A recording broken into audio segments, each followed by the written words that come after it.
Good morning, everybody. Thank you all for coming to our council meeting and taking your time to be involved in the city government. We certainly appreciate it. Today, we have a full agenda, so we're going to get started. We're going to have our, Bruce is going to offer our invocation, and after that, we will stand for the Pledge of Allegiance. Bruce? Let us pray.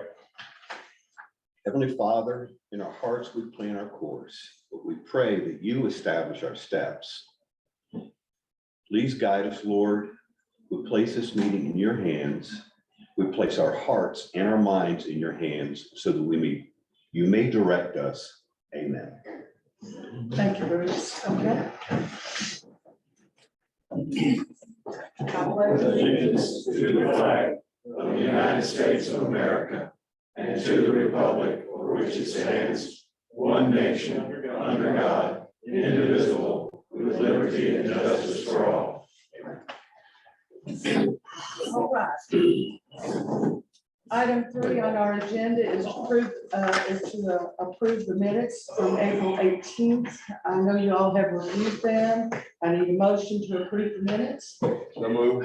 Thank you, Tim. Second, Jim, thank you. Any discussion? All right, all in favor of the approval of these minutes signify with aye. Aye. All opposed signify with nay. Motion carries. Regular council meeting adoption. I need a motion to approve and adopt the agenda as presented. So move. Thank you, Bill. Jim, second. Thank you. Any discussion? All in favor to adopt the agenda signify with aye. Aye. All opposed, nay. Motion carries. All right, mayoral and council remarks. I'd like to say thank you to everybody who attended our open house. It was wonderful. We had a great crowd. It was really fun. And also I thanked Rick Story for performing our official ribbon cutting ceremony, which was very nice. And I thank to all the city staff for everything they did, including moving furniture, putting furniture together. Just you all went beyond the call of duty, and I appreciate it. I want to also thank Jason. Recently, we noticed that part of the roof on this building looked damaged from a couple of high wind storms. So Jason called our insurance company, and we now have a new roof. In case y'all want to go look at it, it's really pretty. Thank you, Public Works, for designing and installing our new irrigation system at the front entrance. The garden club has requested it, and it waters those beautiful pots that they have on the stone edifice, and it really is working great. They were so tickled, they took all of the Public Works people out for lunch at our food truck the other Friday, and I told them that you all really appreciate it. Thank you, Jerry. Any council remarks? Was a year too late. Is there what? That was a year too late. It was on a- the irrigation system. Yes, I'm sorry, Bruce. Were you traumatized by I just this? wanted to put that in the record. I think when you're congratulating the guys on all the help with furniture, but the ladies I witnessed were assembling some of this That's what I themselves, said. so they deserve it. They moved boxes, put together furniture, stood on their heads, doing One said, everything. what do we need a man for? Well, is that right? That's not on the record. Thank you, Tim. Any other? Jim? Madam Mayor, Yes, sir. I see 2 items on the agenda that puzzle me greatly, and I'll just mention that now so that I can be educated in advance of the vote. Well, we want you to be educated, Jim. Yeah, I see on the agenda an ordinance to approve a disorderly house ordinance, which when I read the text sounds like something from the 1880s or maybe 1900, sort of the blue laws. In any case, I'm curious as to why we're doing that and would appreciate understanding why that You appears. shall learn. And also agenda item 12, the resolution to create a police vehicle replacement plan is recommended by the Georgia Municipal Association. Normally, I think highly of the GMA. I know they have their faults, and I know that we have a 5-year capital expenditure plan, which our brightest and best look at every year. In the 5 years that I served on council, I think I voted to approve 4 new police vehicles. I don't see that there's an economic necessity for this. I don't understand where those criteria came from, or the necessity for having something that I think we've successfully managed. We have a significant capital reserve, about 3 times as much as GMA recommends. So we always have the wherewithal to respond to, broken police vehicles. So I'll be interested in why we need that and how that developed. Okay, So, Thank you, Jim. Thank you. any other comments from the council? All right, let's go to item number 6, and that's our city manager report. And Jason, if you'll please present your report. Madam Mayor, council in attendance, thank you, good morning. Echo the mayor, just want to thank everybody for their hard work and the success of the grand opening. It was well received. Also, the roof, kind of stole my thunder there, that's okay. Here, here. We had hoped to have the roof done before the grand opening, but we had to get on the roofing schedule.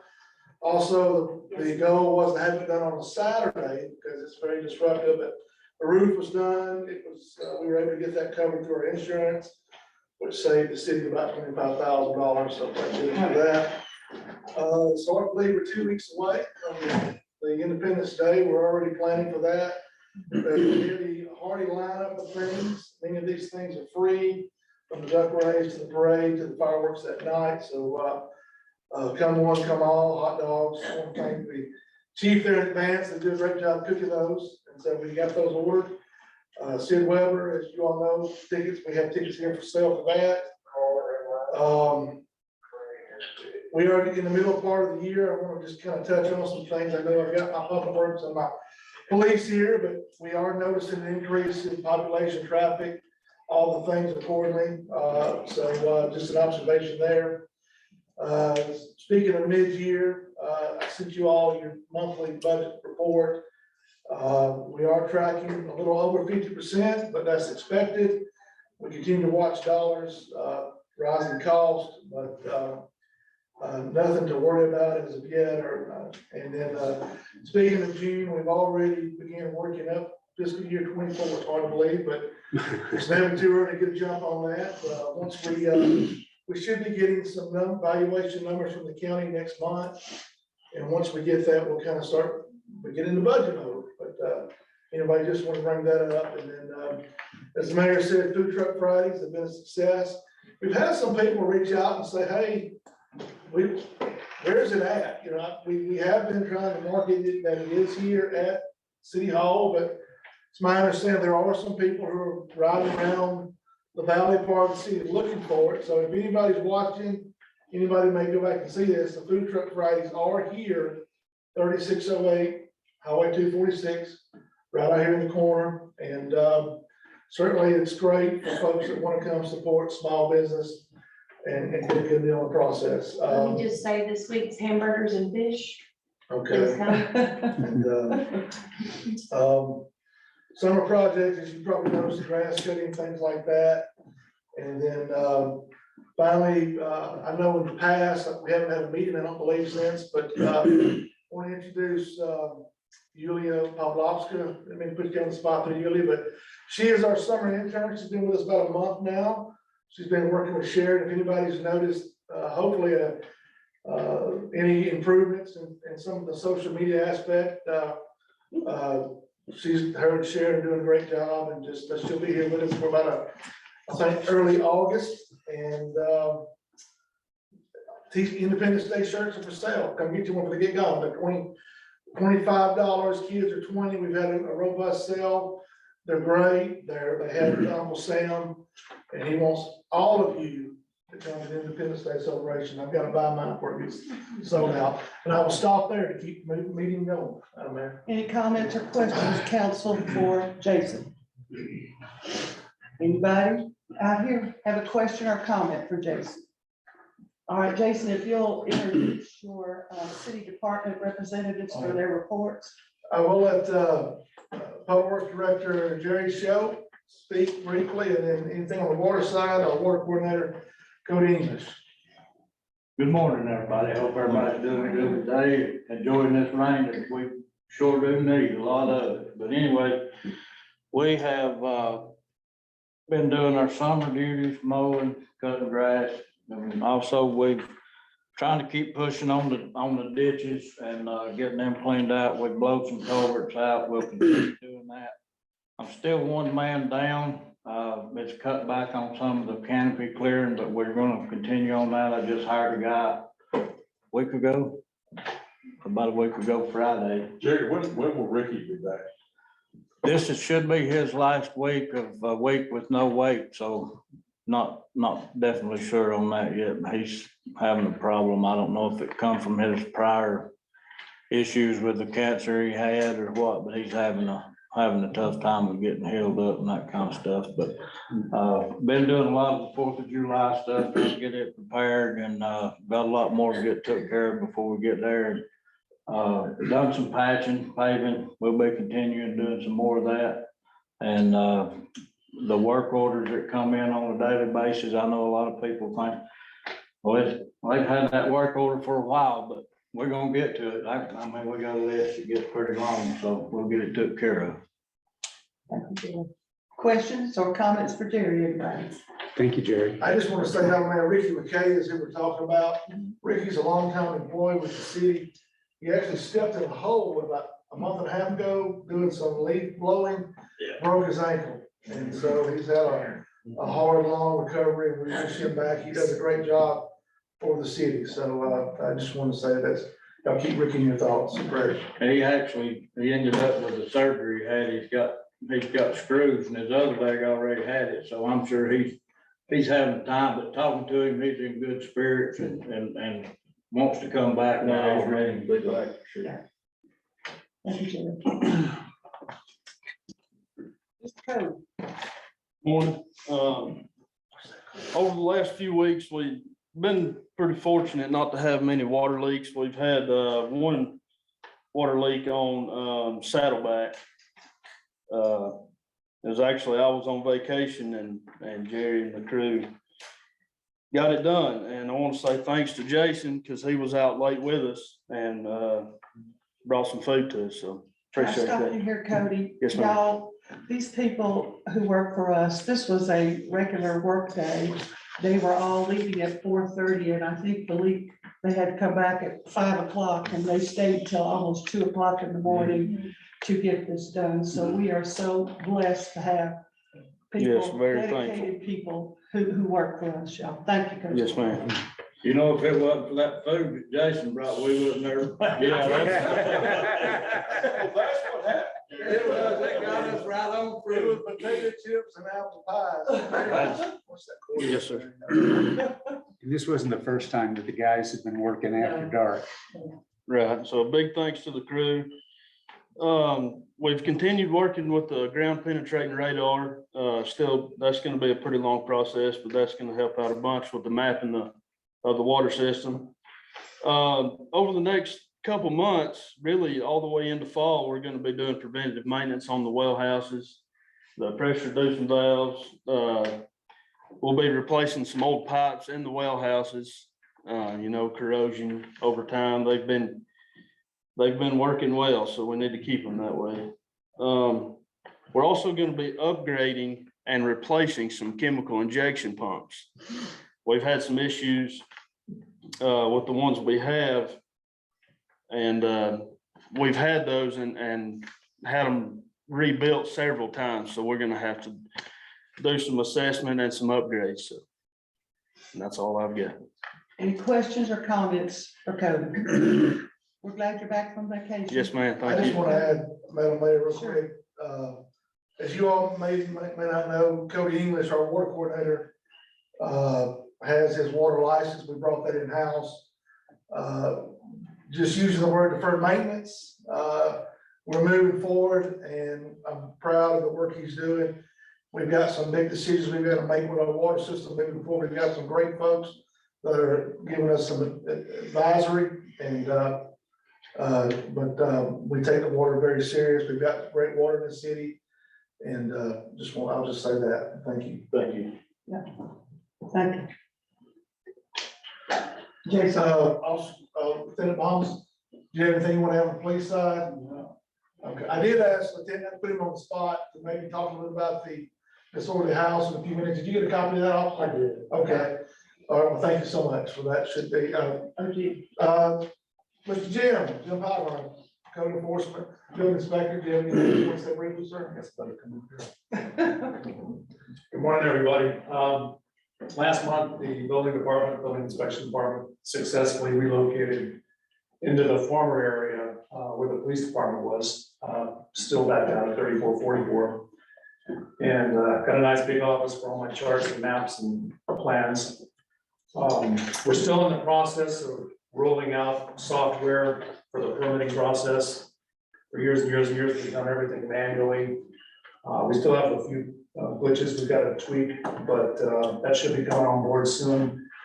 Help automate us, and we'll be able to find information on all the permits a lot more readily than we have been able to in the past. We've got archives and boxes up in the attic, and so this will bring us to the 21st century.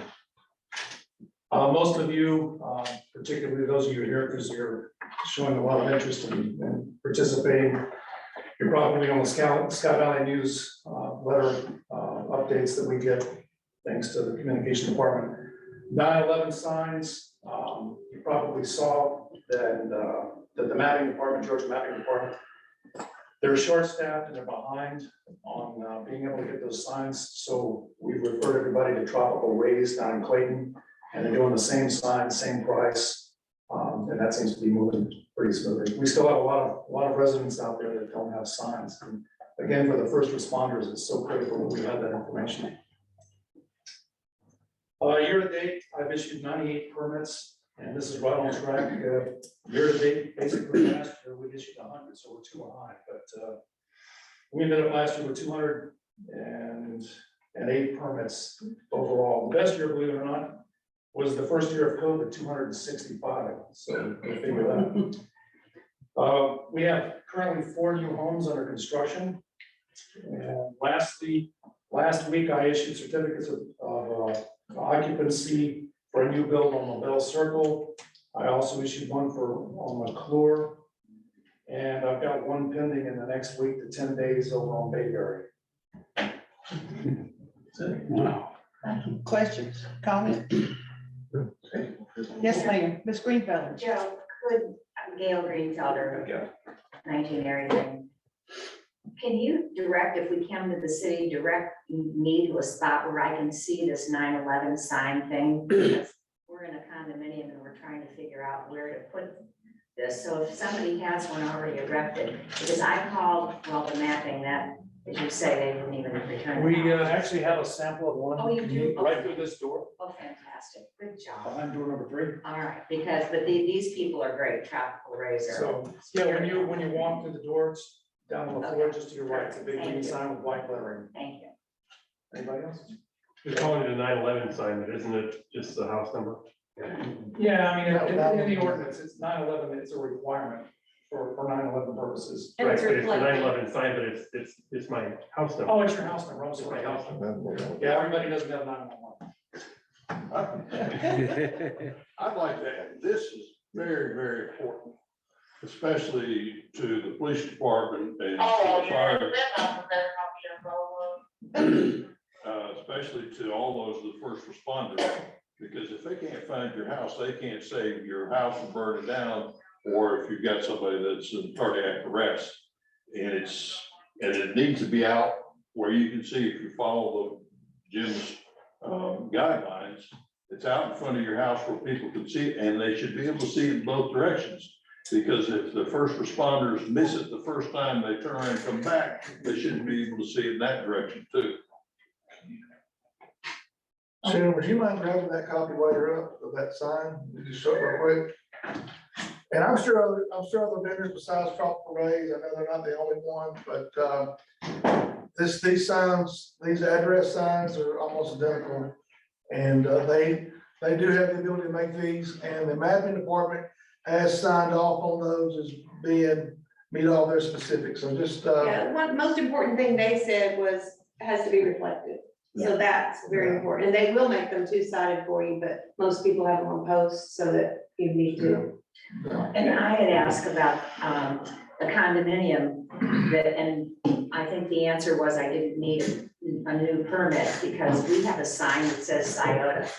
Well, we thought we might list the house numbers so that when they're driving up Sky Valley Way, they can see that if they turn left here, they're gonna have this, here's who's here, and then have one on our house as well. So that's for. If you're just replacing it, you know, you don't have Yeah, to- yeah, exactly, and that's what you said, which I.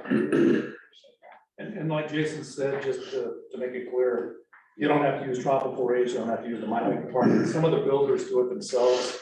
It's just, we've got parameters I gave you on that sheet, Gil. It has to be, 3 or 4 inches. It has to be contrasting background, because we've got people that have black on black or green on green. It's really hard to see those. And if they're not reflective, it's really difficult.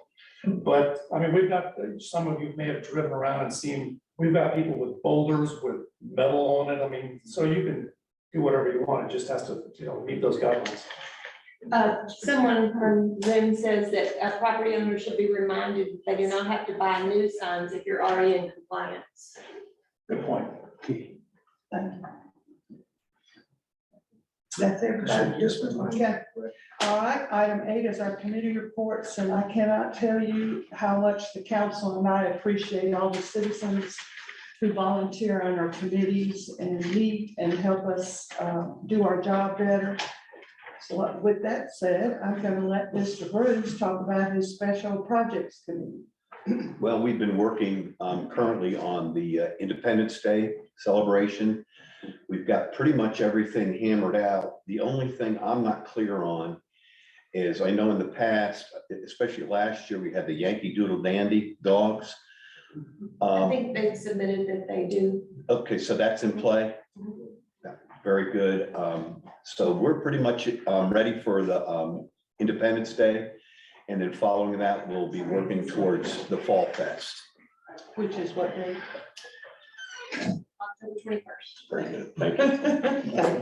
Thank you. I should know that. I know it. That means you have to, never mind. Yeah, I got to move the cones.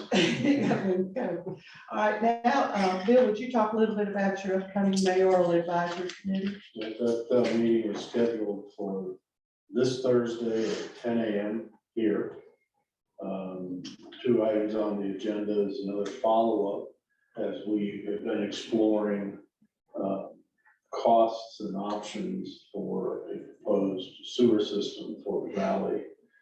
Part of the enable some further development of housing there, et cetera. We will have some updates there from a couple of committee members. And then the other part of the agenda is, as was suggested to us, to take a look at and have a discussion around EV charging stations. All right, Mr. Gordon, would you talk to us, recap your last marketing committee meeting? Yes, good morning, and to bring you up to date, on May 18th, we had 4 media people visit Sky Valley, and I'm gonna tell who they were briefly. The member, Mike May, is a Gulf Central Florida magazine, the Indiana Gulf magazine, and other social media sites, big site. Brian Weiss, he was the culttrips.com, other media outlets, lives in Milwaukee, Wisconsin. Joe Beckard, Tri-States Cult Magazine, Philadelphia, Delaware, and Southern New Jersey, big market area. Joey Johnson, Southern Fairway Radio and Magazine, Mobile, Alabama, and Western Southeastern regions. So these people have a big impact and the audience they go to. Well, overall, the media visit went really, really well. And I thought, we started off by the media visiting Sky Valley, and of course, our mayor welcomed, introduced them, and also we had Sharon. I think you give a couple of free mugs, what do you do? Give them shirts and so forth. And they were very impressed, not only by the new visitor center, but also the friendliness, of course, and the people of the staff. From the visitor center, then we visited and went down to the club, and the club was met by the members of the marketing committee. This included Paul Evans, included myself, also was a couple other members there. And during that time, we talked what we're gonna do in terms of the site. During the visit, Roberta Walton presented them with a goodie bag. And in the goodie bag, there was a information about the Sky Valley real estate. Also, T-shirt, it was actually not T-shirt, but a shirt that come from the club. And of course, this was a club special club information. From there, we went to and started the tour, and the tour was presented and coordinated by Tom and Jenny Smith, and they did a marvelous job. They spent an hour and a half during the tour. They visited Mud Falls. We also visited several sites, real estate sites, took a tour of their house and the Carter's house, and they really were impressed by the site, the overall, what it looked like in terms of the golf area. From there, drove around the pickleball courts and then wound up, ended it by over at the sites of the club. And there we were talking about information about how you play different types of area like that. One was pickleball, we're going into croquet. And croquet was really interesting. They got out and they took photos of it, and at the same time played it a little bit. And Ken Baldwin really did a marvelous job showing how to do it. It was a lot of fun. From the croquet, then we went back, had a lovely lunch at the club. And after the lunch, we would check in, and the check-in was Bill Theis. Bill Theis provided the housing, and they marveled at how Bill had updated the housing. Very updated, very good impression of the housing in Sky Valley. From the housing, going from the check-in, we went over to the golf, and in the golf area, they sent golf, but during the golf area, they had six and a half holes, and I guess it's raining a bunch, and at that point, they had to stop. But the overall impression of the golf course was the best they played, so they're very impressed by that. After the golf, from 5:30, 6 o'clock, they went to dinner, and they were very at the club, and they were very, very impressed by the accommodation for club, the people, the club, the members during the club. They happen to have a card, a lot of members of the club, and were impressed by the southern hospitality of the members, meet and greet, and they left with a very, very positive impression.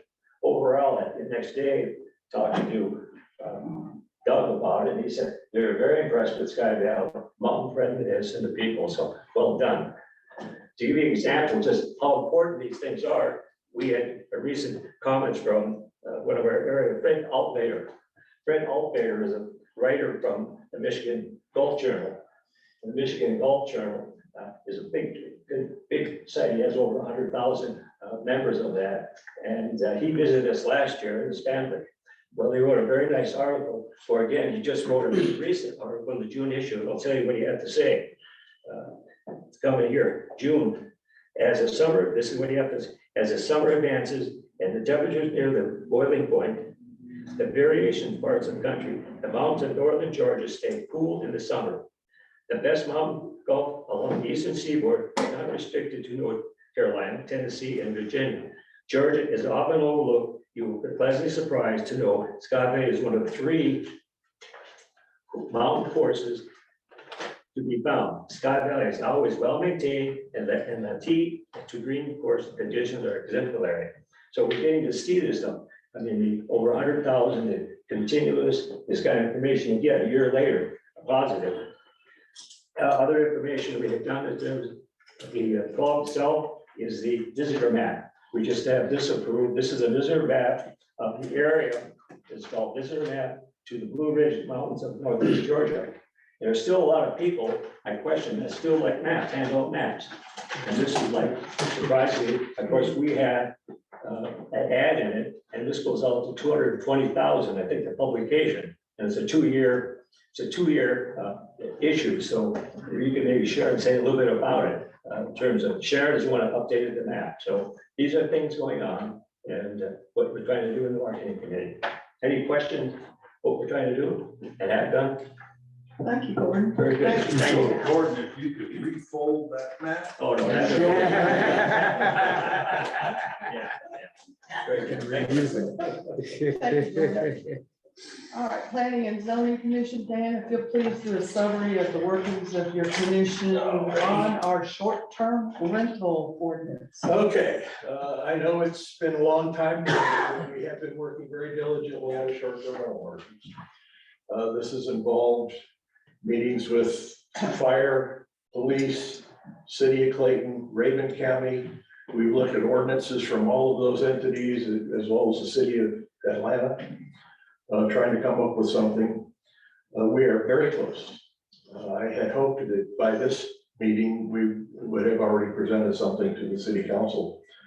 I'm still in hopes that we will have something for the next meeting, so that our next P and Z meeting will finalize something that we can forward to the city council and have them approve.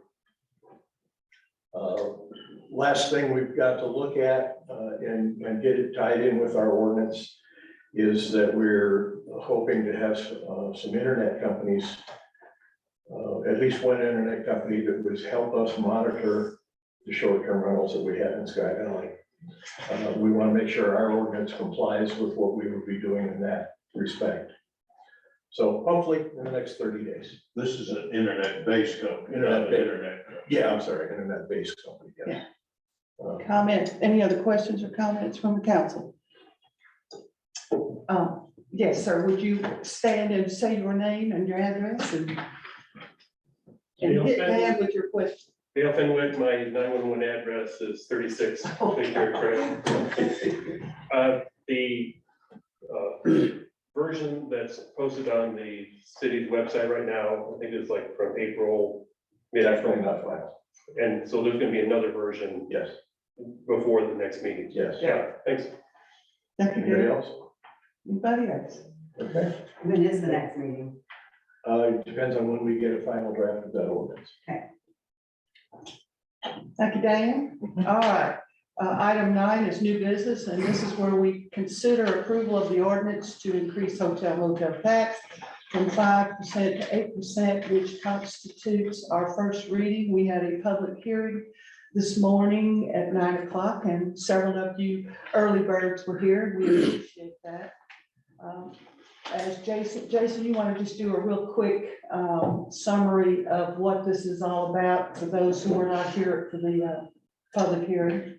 Yes, Madam Mayor, this introduction of this ordinance, being that it is a tax, would be to go from 5% to 8% on the excise tax.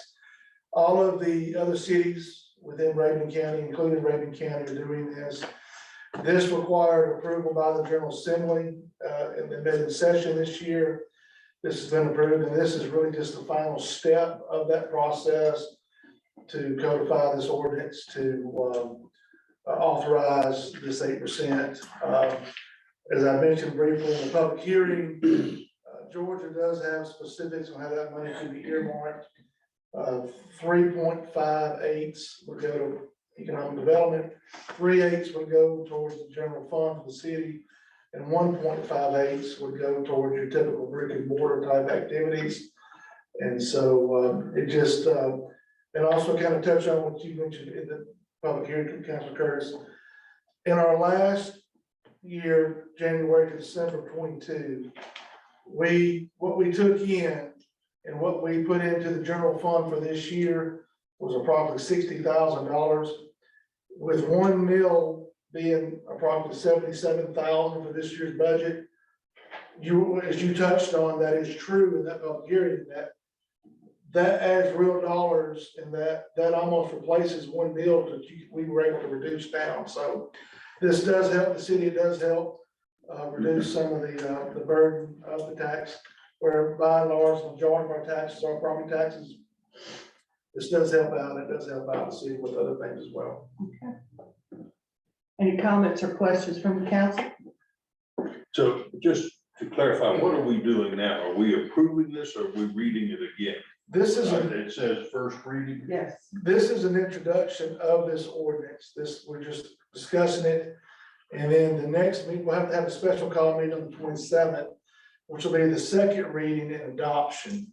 For this will go into effect July 1st, but for the city to be able to go to 8%, this ordinance has to be approved. It has to be sent to the Department of Community Affairs. So this is just the finalization of this process. Again, it has nothing to do with short-term rental. This is just the 8% taxation. Gotcha. All right, anybody, any meeting participants, have any comments or questions? Anybody online? Okay, so as Jason said, we will have the required second reading on June the 27th, at which time we will open it up for comments and questions. And then we will have the vote as to whether to approve or not. Okay. Next item is 10, to consider the approval of, get ready, Jim, approval of the ordinance to establish prohibition to disorderly houses and enforcement thereof. This is also a first reading. You all were sent a copy of this proposed ordinance in your meeting packet for review, and a copy of the proposed ordinance was posted on our website. All right, any proposed ordinance must have 2 public readings prior to the council voting on it. To summarize the substance of this ordinance, it reads: a person who keeps and maintains either by himself or other a common ill-governed and disorderly house to the encouragement of gaming, drinking, or other misbehavior, or to the common disturbance of the neighborhood or orderly citizens, is guilty of a misdemeanor. Jason, do you need to add any more information to this? Madam Mayor, this kind of stems from some previous conversations. I know the chief is not here today. He's been working a regular shift. I have attended here. Maybe you can chime in a little more, but the concern was, as prime example, summer months, warmer weather, people getting together, being loud, trash, noise, all of those things. Provide a little more legal teeth to ask people to be quiet, clean up, et cetera, et cetera. So this was brought, it just kind of tightens that up a little bit. And I know that the city attorney is here. I'm not gonna put you on the spot, Doug, but if there's anything you want to add, or Lieutenant, if there's anything you want to add. It just goes to, especially an address that's repetitive, it just gives us another tool to document that this is happening. The police chief had asked for some sort of ordinance that would track the state law violation, and that's where that language came from. That would give our local authorities here the ability to issue a citation, not to just the people who might be doing the disturbances, but the person who actually owns the property. And so that would hopefully be able to stop the problem, that you can cite the homeowner for that. So that's what we're doing. And the citation would be for violation of this ordinance if we adopt it. That's correct. Can you scroll down a little so we can see the rest of it? Yeah, Because sure. there was something I heard in there, to have a question about. Okay, gaming, drinking and other misbehavior, like, we're gonna quantify that at all? Do you mean gaming like cornhole, or gaming like poker, or gaming like beer pong in the yard? Like what is, can we have a little more specificity? Yeah, if you'll take Yeah, that. that language right there tracks the language in the state law Okay. statute. And so gaming instead that is illegal, such as if you're playing poker, you've got money Okay, exchanging hands and things like that. okay. Not people out, playing baseball. Got it. And then the drinking would be excessive drinking, underage drinking, all of it. Anything that would be a violation of the law. So if you have people under the age of 21 there drinking, Got it. or, that's what, yes. All right, but if I'm 50 and acting like a fool, Yeah. I mean. Well, we have other ordinances that. I'm just saying, I'm just trying to figure out what the rules are. I agree. I just would like a point of clarification. Is this in lieu of or in addition to a nuisance ordinance? It's in addition to, everybody keeps talking about the nuisance ordinance, but I don't think anybody here has read our nuisance ordinance. Our nuisance ordinance is extremely strong. I'm a city attorney for a lot of different cities, and the nuisance ordinance that we have here that has been adopted forever is a very good nuisance ordinance. I encourage everybody here to go look at it. And you'll see that it covers you're never gonna have an ordinance that can cover 100% of any possibility out there, but ours covers a lot of possibilities. So yes, look at it. This is in addition to, it's not to replace it. Okay. Dave, Do I have to introduce myself again? no, we know you. Okay, two things. One is, in fact, maybe both directed at you. The first one is, maybe everybody, you use the word repetitive, and that's kind of my research indicated as well. In other words, this is not a one-off thing, where there's something going on at that house for the first time. This ordinance, this proposed ordinance isn't gonna apply to that. It's gonna be something that happens almost, not only repetitively, but almost regularly. That's correct, yes. So it's gonna happen over a period of days or maybe weeks. That's correct. Okay. Secondly, regarding the nuisance ordinance, I have read it. I would agree with you in part. It is a very strong ordinance. There's a lot of things people aren't supposed to be doing. The weakness in the ordinance is the enforcement. Because the enforcement is not here with the police. The enforcement is here with the building inspector. That's what I read in the ordinance. No, our law enforcement has the ability to issue citations under the nuisance ordinance. So I mean, whether they're doing that or not, I don't know, but yes, they can. Yeah, I mean, I'd be involved with somebody that doesn't cut their grass, but I wouldn't be involved in some disorderly conduct. with everybody else, and that's in the nuisance ordinance. Yeah. All right, I respectfully disagree. You think that the building department should be involved in this? I don't know, no, I don't think the building department should be involved at all with, No. with the type of business we're talking about. I've read the ordinance, and I thought to myself, this is great, except at the time I read it, in fact, I maybe even sent an email to the council about this. So this was some time ago, because I said, is Bob Powers really gonna do this? Yeah. No, Yeah, he's not. Dale's interpretation is exactly the way I recall. Now, since the last time I read it, we've had a revamping of ordinances, but I don't think the purpose of the revamping of the ordinances was to change that. The nuisance ordinances cover a lot of things. Some of it is your grass is too high. That would be our building inspector going out, making an investigation and issuing a citation. Other things are, you've got loud party going on and there's a noise ordinance. That's not building inspection, that's the police. And yes, our police have the authority to go out and issue a citation under that code section to who's ever making. Doesn't this ordinance then add to that, giving them more teeth? Yes, and that's why the police chief asked. This ordinance that you're looking at right here would be for someone that has a house that is a repeat violator. It wouldn't be a one-off thing. It would be somebody that constantly has weekend parties, and they could go and cite the owner of the house right here. Now, what happens a lot of times is that there's a noise ordinance violation. Our police go out there and they get out there and then they see maybe underage drinking or something like that, and you want to issue a citation for that. You can do that to the individuals of it. If it's a one-time thing, you're probably not going to cite the owner of the house. However, if it's every weekend or several weekends out of the summer, then yes, you can issue a citation to the person that owns the house for continuing to have parties where there's underage drinking or loud noise or whatever the nuisance is. Or if the same group continues to be rowdy after being warned by the police. Yeah, I mean, that come out there 3 times in one weekend or whatever, yeah. Well, isn't that a duplication of the protection that's already provided by our noise ordinance? Our nuisance? This is just an addition to it. Mhm. And yet there's a disorderly house to the encouragement of gaming, drinking, or other misbehavior. Is the gaming in itself may not be noisy, the drinking in itself may not be noisy, and yet we're characterizing that as other misbehavior.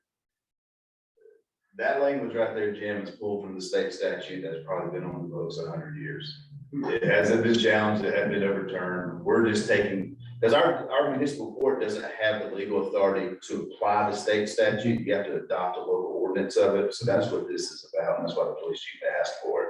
Our municipal court judge, whatever citations that are issued, will know, he'll have case law to know what other misbehavior falls underneath that statute. He'll apply, and if someone's not guilty of it, he'll find them not guilty of it. If they are guilty of it, he'll find them guilty of it. We did not reinvent the wheel here. This is, if you go under Unicode, you will see many dozens of cities around the state of Georgia that have language, 100% of what we're about to adopt. So other misbehavior would include bawdy houses, Say that again? I didn't hear the last part. other objectionable behaviors of perhaps a sexual nature. Oh, yeah, yeah, absolutely. If someone's running a That's house not- that's huge out of their Yeah. house here in Sky Valley, yeah, you can cite it under these. So because the state law is written this way, I'm wondering if the vagueness of the wording couldn't be challenged, and would that really withstand challenge? Yeah, it's been on the books for a long time, Jim. If somebody's gonna challenge it, they're not gonna do it in Sky Valley. But if they do, I'll represent the city and we'll. Okay. Fundamentally, we have to align with the state law. Yeah, Okay. that's, Well, like, look at it, it's word for word, I copy and paste and straight from the state law. do we believe that we can, in fact, legislate morality? And if we can, should we legislate morality? Gaming is legal in Cherokee up the road. Drinking, there's a lot of that goes on in Sky Valley, where some people would say we're famous for it. Anything that our police could issue a citation for would have to be illegal under the state of Georgia laws. And if our legislature has deemed it illegal, then they're gonna enforce it. And so that's an issue that you need to take up with the state legislature, not here in Sky Valley, so. Question. Robert. Robert Smalley, 103 Buttermilk Circle. Am I not understanding that our nuisance laws are pertain to anyone who is at that time being a nuisance? And this is an addition for the homeowner, whether Yes. present or not. Yes. That we're citing that, hey, this has happened at your home before, and even if you're out of town, you're responsible for it, and that's why this is being added. That is precisely why we're adopting. Okay, that's what I thought I was hearing. Thank you, Robert. Dale? So I think that just really for Councilman Curtis, I think that the key here is you have to adopt this language because this is the state language. And there's extensive case law on every single piece of this. And so that's what's gonna govern by this. If you think, well, that's not clear to me, well, look in the case law and you find out all the cases where the drinking part is. I think the drinking probably applies to selling alcohol. I mean, this kind of does apply to that 1890s saloon, when you would think that, what's the sheriff in Gunsmoke? Yeah, Marshall Dillon would be enforcing this, okay? But it still applies. And by the way, regarding legislating morality, every law you pass legislates morality. Someone's morality is being legislated. Well, it regulates behaviors. And it regulates, external It regulates effects behavior on that others. you think- It regulates behavior that the legislative body thinks is immoral Okay. or wrongful for the community. My concern is that we have licensing regulations, so we're not going to have commercial drinking and gambling in Sky Valley. We have residential zoning.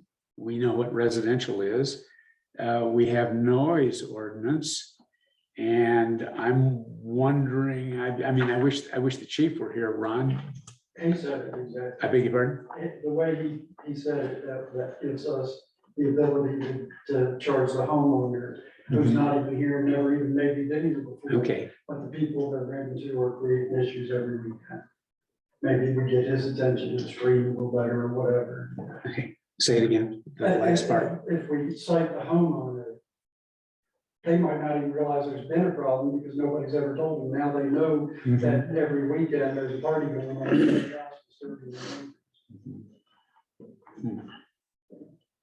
Okay, We have a Zoom person. okay.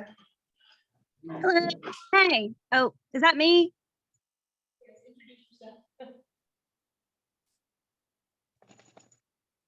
Go ahead. Is that me? Megan? Hi. Okay, I just wanted to ask if the council could go back. I know that the 9 and 10 agenda items are the first reading, but can the council vote to approve the first reading, please? I think you still have to vote to approve it. No, we vote on the second reading. And who is this, please? This is Megan Broom with the Clayton Tribune, Mrs. Mayor. No, we vote on the second, after the second reading, Megan. Okay, so the charter says that you don't have to vote on the first reading? That's correct. Okay, all right. Thank you, Mrs. Mayor. Thank you, Megan. Anybody else? Okay, so we all know that this was our first reading, and we will have the second reading and a vote on the adoption on this ordinance on June 27th. Thank you for the lively discussion. It is good. All right, item 11, consider approval to add Monday, July 3rd as our city holiday for 2023. Jason, you want to explain this briefly? Madam Mayor, the city does have several holidays that are adopted and recognized, 4th of July, Christmas, Thanksgiving, et cetera. We've got a unique situation this year, with the 4th being on a Tuesday. And also with the company that we use, Mono and Pyro. Our designated day is July 3rd, which is a Monday. And we recognize that a lot of people will probably be taking off Monday anyway, to make it just an extra long weekend. And so with that being our day, we have all these activities planned. And the fact that we would already be off on Tuesday the 4th, this is just a unique situation to, get the word out. This day would be an off day for the city. It won't be a trash day. Council approves this, it would be another holiday for the city. It worked day for Sharon and I, but a lot going on, but anyway. Just the uniqueness of that, and then also just to also get it out there, the trash will run on Wednesday 5th.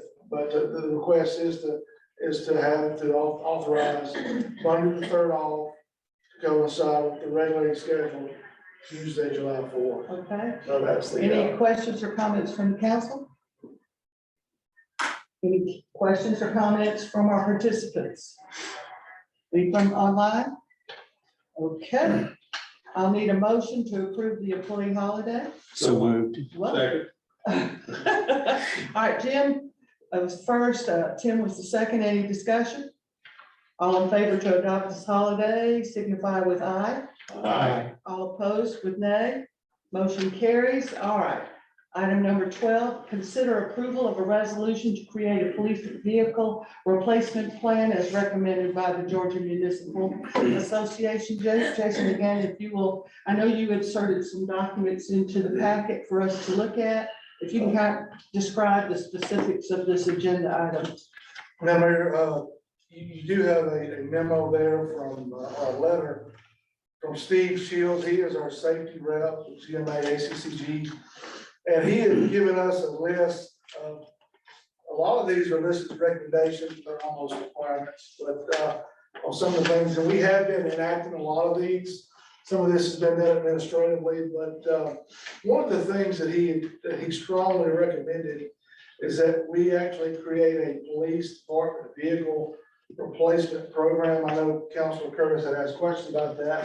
We do program in our multi-year CIP budgeting process vehicles, but it's not always been done regularly or consistently in the past. Prime example is 2 vehicles we talk about in a minute, but we do have several vehicles that are around that 4 to 5 year time frame. They get a lot of hard miles, wear and tear on these vehicles. And really, what this really does is it just adds another way when you're prioritizing expenditures and you're planning for multi-year expenditures. It just provides some consistent criteria as you're looking, when you're trying to decide which police officer or what police vehicle may need to be replaced and what might go another year. Because we do have several police vehicles now that are in that 2019 timeframe, 2020. So as we get to 24, they're knocking on that 5 year, many of these vehicles are getting to that 40, 50,000, 60,000 miles. So essentially what this does is it just provides another, again, it just provides criteria as you're trying to prioritize what may need to be replaced when we do our multi-year capital budgeting. So, So this is primarily just a guideline. it would be a For a guideline. 5 year capital plan. And there's nothing that would preclude us from modifying that 5 year capital plan every year when we reproject it. Yes. So in other words, just because this says you should replace this car in 2024, and we deem that not the right time, we could reschedule it. There's nothing to keep us from doing that. Yeah, it's just another planning tool that we would use in our multi-year, again, that's correct, it's just because, We recently bought an Explorer. Do we use it? oh, Officer Clark uses it, Dottie That's why. uses it, Dottie, yeah. So why do we need so many? Why do we need 4 vehicles? We run 24/7, 365 police. When we have a vehicle down, for example, we had Lieutenant Barnes, his vehicle's down. When you have an officer having to share a vehicle and they're on a 4-day shift, that vehicle is being run 24 hours a day, sometimes 7 days a week. And that is just a tremendous amount of wear and tear. When we're fully staffed, we have a chief and 4 officers. Right now, we have a chief and 2 officers, we're down. 1 officer, as you all may know, is called up at guard. We are looking to replace an officer who recently left us. But when we get back to fully staffed, we only have 4 vehicles that are off right now. And when we're back to fully staffed, we'll have 5 officers for the chief. So, again, when you're running 24-hour-a-day police and these vehicles are being idling or driving sometimes many hours in that time, it does put a tremendous amount of wear and tear. So, and also just on a side note, when you're having to share a vehicle, certain officers like their vehicle set up certain ways. And when you're having to come in and move this around, move that around, nighttime officers may have different needs in daytime. It's also just kind of from a best management practice standpoint, most agencies that have law enforcement, each officer has their own assigned vehicle. So, again, when we're fully staffed, and historically, every officer has their own vehicle. That's what I'm going back into. So essentially, it's wear and tear. Yes, wear and tear, yes. Any other comments or questions from the council? I think typically wear and tear is measured in terms of miles on the vehicle. And yeah, we're in the mountains, so that puts a little more strain on the cars. It puts a little more strain on the brakes. It's, I understand things like that, but my last car didn't get traded in until I had 300,000 miles on it. And, I could see some major expenditures coming. I think we've always been aware of which vehicles were going to be needing replacement, regardless of what the mileage was. I'm thinking that adopting these particular standards, and I think it was, 75,000 miles on the vehicle, that we're running a danger of, getting rid of perfectly good cars that would go for another 30 or 40,000 miles potentially. Remember, these are just guidelines, Jim. I understand that, but they create an expectation of replacing things on a certain schedule. And expectations have a way of turning into reality, and I'm wondering if this is uneconomic policy for us necessarily to adopt. I can see how smaller, poorer cities in Georgia may need some incentive to look forward to these things. And yet we've got we do our capital budgeting. We have the reserves so that if we're caught unawares with a car that needs replacing, we have the reserves to dip into so that, we don't have to wait until there's a real hardship or a danger to the officers. I was told this was in order to, this was a risk management recommendation, that we didn't want to have injured officers suing us because we hadn't replaced a car on time. I'm not sure this really needs to apply to Sky Valley.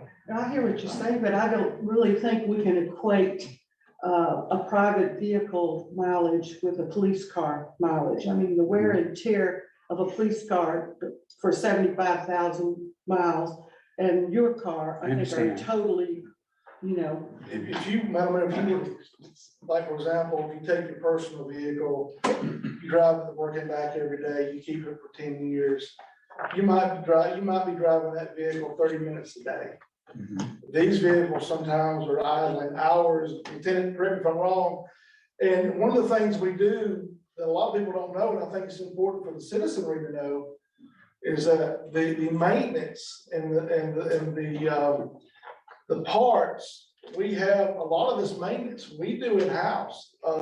Jerry and his guys are constantly changing out rotors and brakes and steering and linkage and previous council, I think they installed lift. But it is the amount of maintenance, just once these vehicles get about 3 to 4 years old and start getting 30,000, 40,000 miles, we had our round pickup. Thank goodness I'm a good beggar, but we had to have the whole front end replaced $4,000 about a month or so ago. It had 37,000 miles on it. Most vehicles are 3 or 36,000 miles. And we had our police truck. Our police truck. So a vehicle with that low a mileage, you think a domestic vehicle, that's nothing, but with a police vehicle, it was just out of warranty. And I was able to do some negotiating through the dealership. And we, instead of having to pay $4,000, we just had to pay a deductible. That was a few $100s. We were able to get that covered under warranty, even though it's out of warranty. Every one of our vehicles now are out of warranty, and these, as you know, costs they get. So again, this is just a planning tool. Yes, if we have a vehicle, for example, the chief's vehicle, it's more of an administrative vehicle. It's a 2019 model. It may have 40,000 miles on it. It probably wouldn't fall under this criteria, but Lieutenant's vehicle, which is a 2020, he's in it all. He lives in his vehicle. We've had a fair amount of things that we're constantly having to get serviced. And now that it's out of warranty, the dime is on the city. So again, it's just part of another planning tool. It was recommended. And so, you are correct. We do budget, as we're already beginning the 24 budget. We're looking at the possibility of having to replace a police vehicle next year in the police department. So, but anyway, again, this was a recommendation that came from, among other recommendations that we're in the process of enacting to reduce liability, reduce risk. This is where this comes from. Ron, did you need to say anything else? I was just saying, when you're talking about the mileage, it says you should change your oil every 5,000 miles, but it also keeps up with the time, and you can check Gary. I don't think I've ever made it to the 5,000 miles before it throws off the code to change the oil because of the hours that are on it. Sitting out there for 3 hours directing traffic with the lights and all going, it's just, but it's still destroying the oil, basically. It's definitely not gonna make 5,000 miles if you share a vehicle. You see what I'm saying? You're gonna double your time and money changing oil on it too. And it's so much harder on the vehicle, and this has been proven a million times over through taxis and police force. If you've got two people driving the same vehicle, night shift might drive a little bit different, maybe brake harder, turn sharper, or vice versa, I may, and it's just gonna, the vehicle gets used to the driver, you know, how you drive that vehicle, and if you've got somebody else driving your vehicle differently, it's gonna tear up faster. Yes, ma'am. Just as a citizen, Gail. I hope that you all will approve this, because we're not talking about whether you're gonna go out and get in your car to go to Piggly Wiggly to pick up a, you know, some pork tenderloin. We're talking about our public safety here. And I don't want any of our police people to have a question in their mind whether their vehicle's gonna be reliable. I mean, it's about reliability. So for somebody to drive their car for zillions of miles, that's fine. Personally, I think that we would make a big mistake if we don't take care of our public safety people. They can't have a preponderance that this vehicle is not gonna work. And when we call 911, we want to, if there's an emergency or somebody's speeding down the road and they have to go after them, they've got to have a reliable, anyway, I hope that you'll approve it. Thank you, Gail. Any other comments? Thank you. Robert? Again, Robert Smalley, 103 Buttermilk Circle. Well, I see the specifics of the three items that are listed: 5 years old, 75,000 miles here in the mountains, or the cost to repair meets or exceeds the estimated value of the vehicle. I don't think there's anyone in the room that would say if it meets one of those three criteria, it shouldn't be replaced. Thank you, Robert. Dale? So, mimicking the citizen side of things, as far as I'm concerned, the number one role of government is to protect citizens' lives and property, which means police department, and right after that, fire. These are not out of the second string. I think We just say I'm less fire. They usually get there first. But not always. Anyway, where was I? Oh, these are not unusual. You could Google this and you could spend 5 minutes and you would find out, which is just what I did, that a recent survey in California of 32 police departments replaced, their policy was to replace at 75,000 miles. Now, that's California. I mean, I would like to think that frankly, the wear and tear here is going to be more because of the mountainous driving and also the 12-hour shifts. Those are rough on it too. So I would hope you would approve. Okay, Thank you, Dale. thank you, Dale. Any other comments or questions? Online? Yes, Ms. Orr said, kudos to Councilor Curtis for making a lot of sense on police vehicles and the disorderly house ordinances. All right, kudos, Jim. Okay, anybody else? Anybody else online? Okay, all right, I need to hear a motion to approve the adoption of this resolution to create a police vehicle replacement plan. So moved. Thank you, Bruce. Second. Second. Thank you, Tony. Any discussion from the council?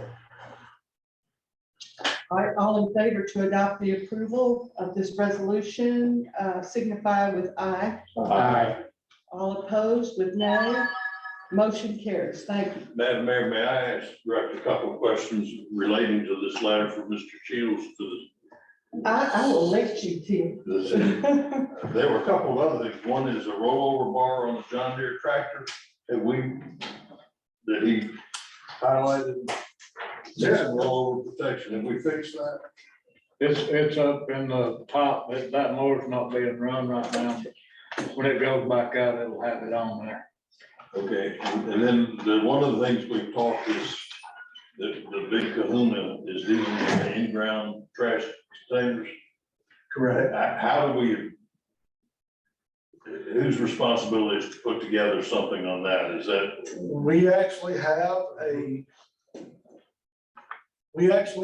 a draft change amendment to our solid waste ordinance, but we're looking to discuss that. The holdup for that is that will require us to amend the fee schedule.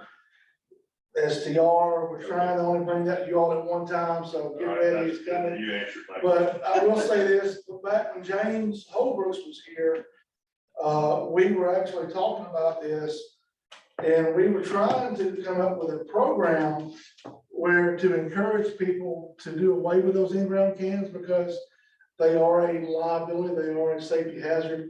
We had one of our employees actually step into one that was covered in leaves, and he hit his head.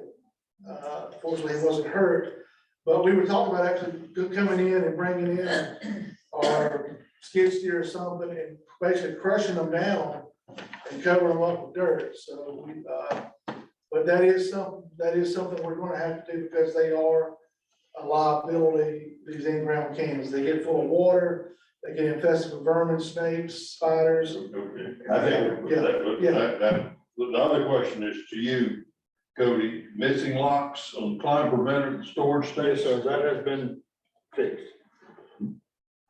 And the one missing climb preventer has been replaced. Oh, Those guys. okay, Yeah. okay, yes, sir, that's been. Yeah, a lot of this, as I mentioned, was being handled administratively. There's a lot of things that housekeeping stuff we've already taken care of. But there are some other things you'll be seeing. In the future. Thank you. Thanks, Yes, sir. Tim. All right, item 13, consider approval of the resolution to declare city equipment as surplus for liquidation. That is our 2017 Subaru Foresters. Jason, if you'll just give us specifics on that. Madam Mayor, these two Subarus are two of the original four that were bought late 16, I believe, in the previous council. Of those four, two have been surplus liquidated. These are the final two. We have spent a ridiculous amount of money over the past year or so trying to keep these vehicles up and going. Again, I guess I'm a good beggar. I was able to get one of these transmissions covered $10,000 out of warranty, basically told don't come back.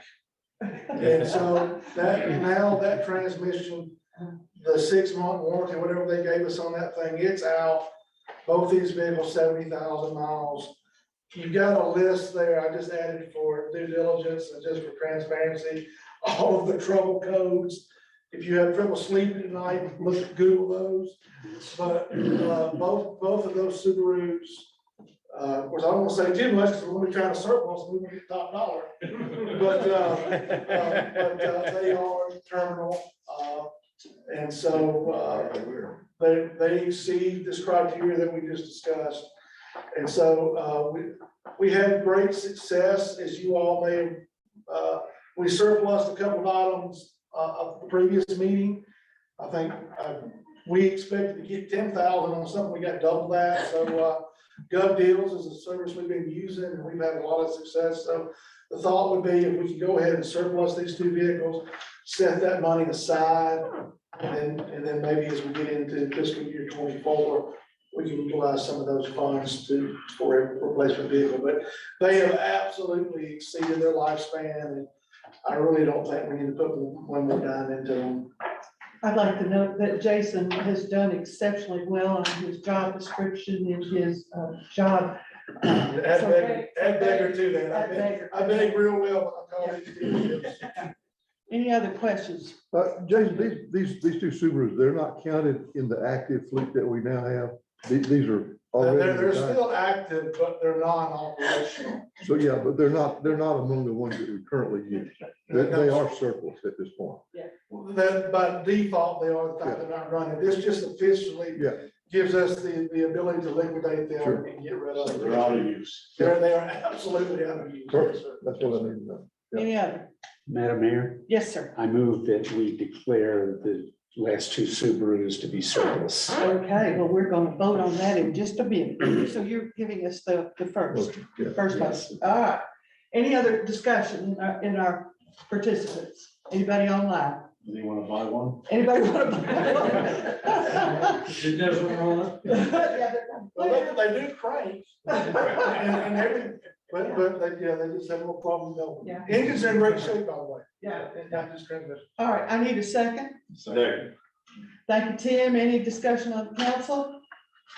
All in favor to adopt the approval of the resolution to declare the city equipment as surplus, signify with aye. Aye. All opposed, nay. Motion carries. Thank you. All right, now we're at other business. Is any persons with business before the council not scheduled on the agenda may speak to the council for a maximum of 5 minutes. Anybody want to speak to us? Please stand and identify yourself again. Robert.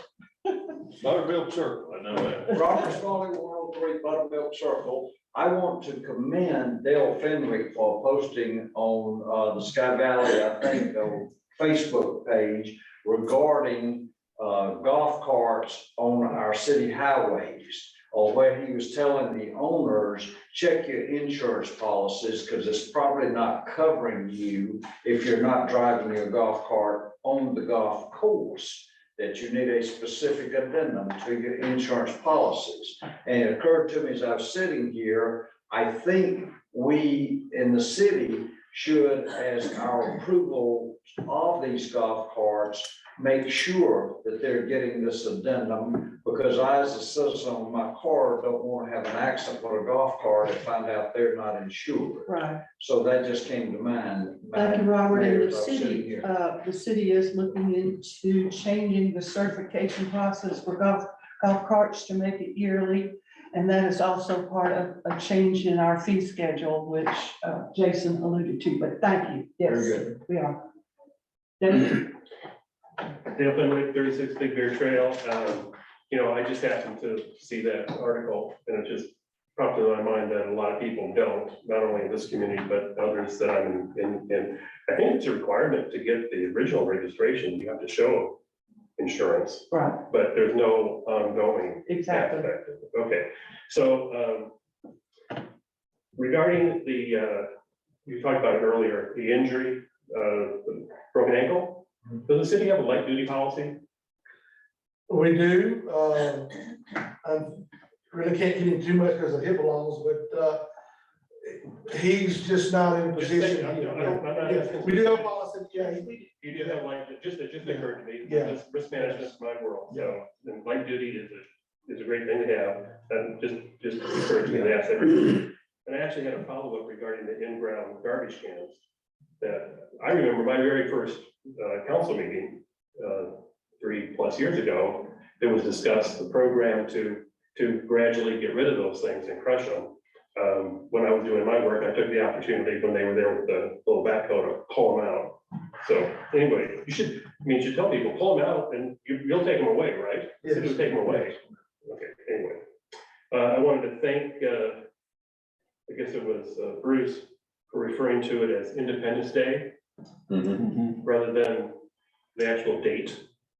There's no other holiday that we have. Okay, that's important at least. I mean, it's New Year's Day. Right? I mean, it's Christmas Day. It's okay. Anyway, that's the only one that people kind of slide on. And finally, Mud Creek Trail. Does the city own that? we have a lease agreement with them. No, we do not.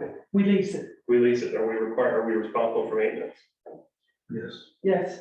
Do we have any plans to fix the first 50 feet of the trail and make it safer? I can respond to that. You could be on the committee. And I will tell you that we do have fixing, Bruce Turner and I, when trees fall on, we go down there with a chainsaw and clean it up. And I agree with you, that needs to be fixed, but not as badly as the other end needs to be fixed. Okay. When you go from the end of the trail down to the overlook. Right. And I'll put you on my committee. Let me say, I actually had a number of other items regarding the trail, but I'm not gonna say anything about them. Sam, seriously, I'll be glad to walk down there. We have studied this and studied it. It's just that there's no money because we don't own it. Well, and I assume that there might be something in that it probably was not a super high priority. But I will say from a risk management standpoint, that first 50 feet, frankly, it's dangerous. You know, with passing the 8%. Thinking about ankles, it's dangerous for ankles. Absolutely. Passing the 8% hotel motel tax, that 1%, that certain percentage is 18.75% can be used for brick and mortar, which, you know, possibly we could find some money in that particular avenue to help with the trails, since It needs it's a something. tourism type thing. Yeah, Dale, we lease that property specifically so that we can maintain it. So I suggest we go ahead and maintain it. The ditch, the erosion on that steep initial part has been there for, several years. And every time we fill it in, it seems to come back. So we need to do something more permanent. He touched on it. It needs something that, it's gonna stay there. Back years ago, we went down, it had gotten that way. We took that old gator we had down there and filled it in with number 4s and crusher run and all that. It won't stay there from all that wash coming down the hill. Dale, I'll take seriously. If you'd like to help and we can gather a couple other people, we've had other, Bruce and I, and what's his name, Bob Sprecher. Sprecher, who's a retired civil engineer, went down there and looked at it.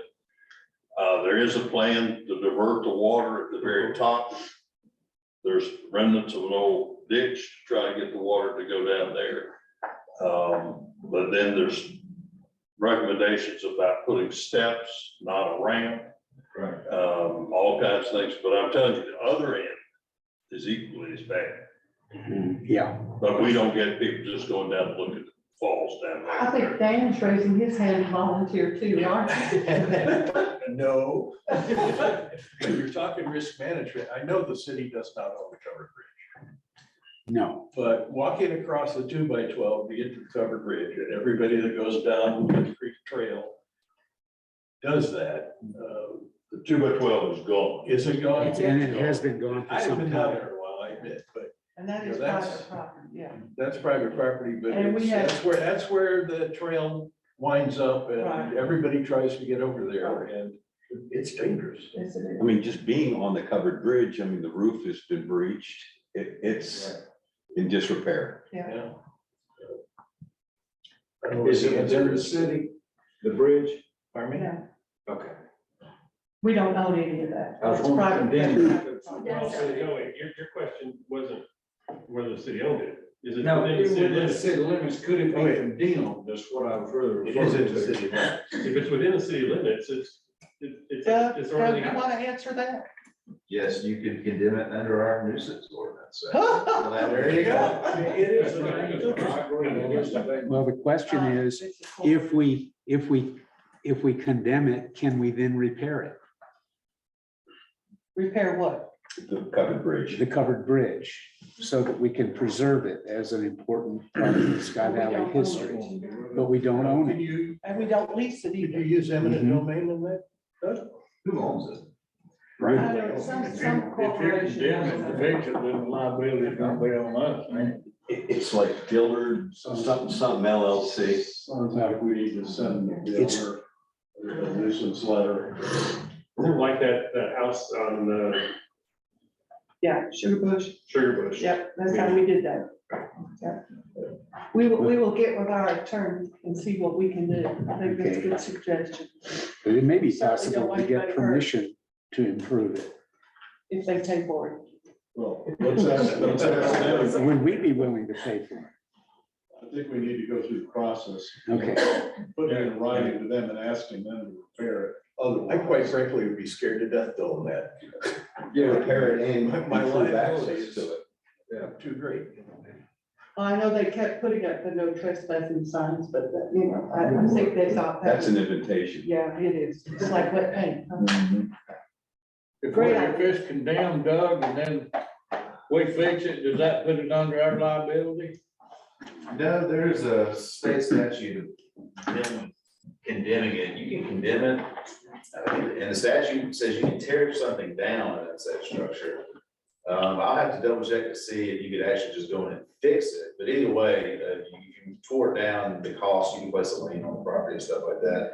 I'll see if there's some sort of way that you can fix it and still place a lien on the property. But Well, it has. typically, cities don't, if they condemn something, tear it down, they don't fix it. It's kind of a weird situation.